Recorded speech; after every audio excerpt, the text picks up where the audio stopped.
I'm Dr. John Dabach, and I answer your relationship questions. Let's get right into the email. Dear John, I found out my husband has been paying for OnlyFans subscriptions and messaging the same women regularly. He says it's not cheating because it's online and transactional, but he's spent thousands of dollars and hides it from me.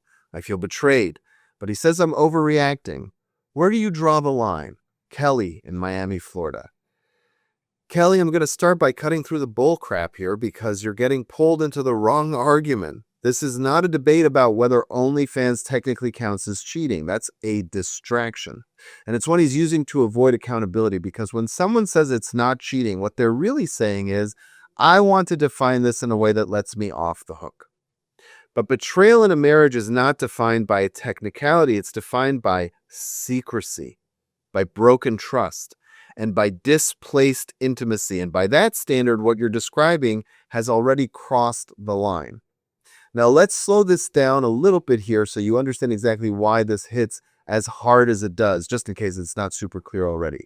Because part of what's messing with your head is that he's minimizing it while your body is telling you something is very, very wrong. And when those two things don't line up, people start doubting themselves. You're not crazy. You're responding to a real breach. You've got secrecy. He's hiding it.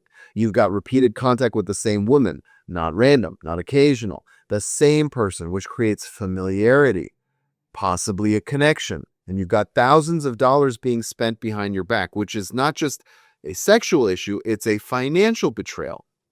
So even before we get into anything else, this is not harmless, this is not neutral, and it's definitely not something you're overreacting to now.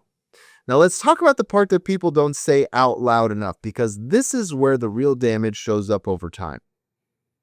Even if he never turns into physically cheating with this woman, and I agree with you that in many cases it really doesn't, what it does do very consistently is it starts to erode the sexual connection inside the relationship.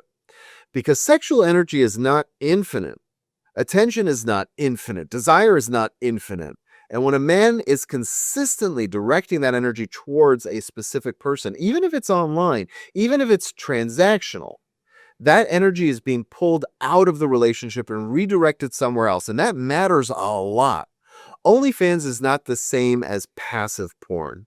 It's interactive. It's personalized, at least the way he's using it. Right? It creates the illusion of being seen, responded to, chosen, even if it's fake, even if it's paid.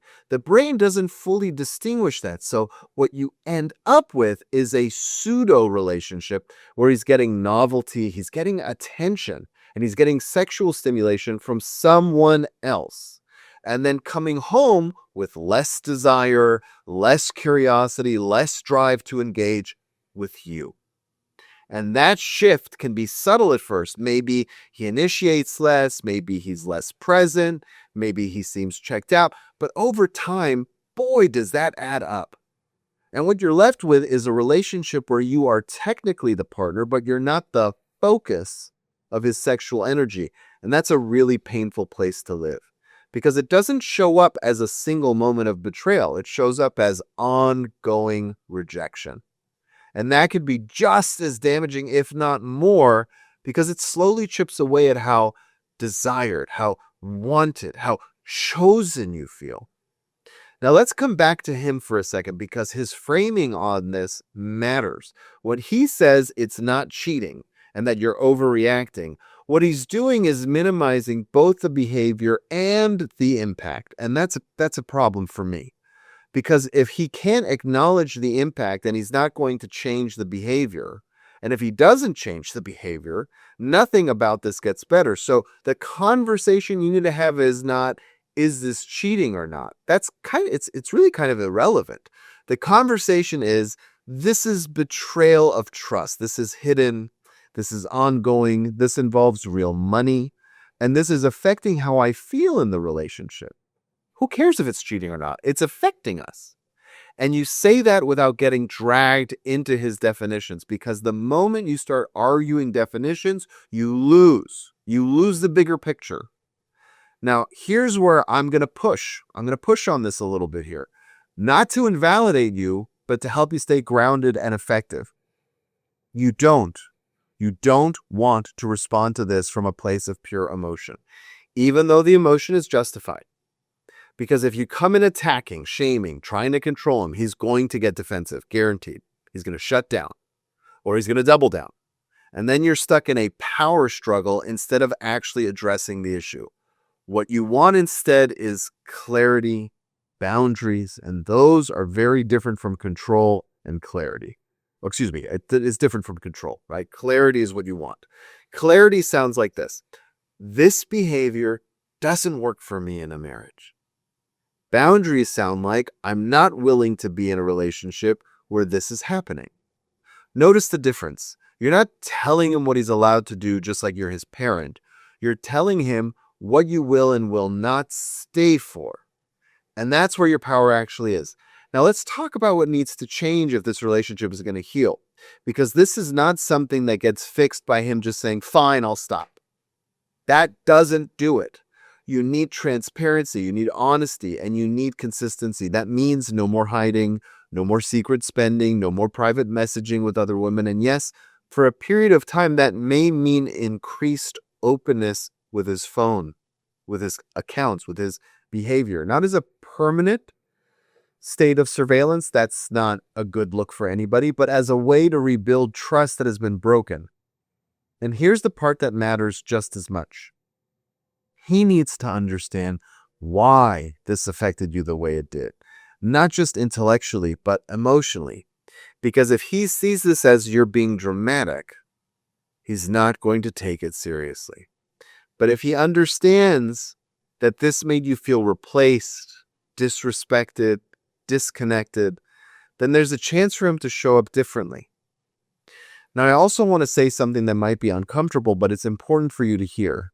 You can't compete with this by trying to become more desirable, more available, more anything. That's not the solution.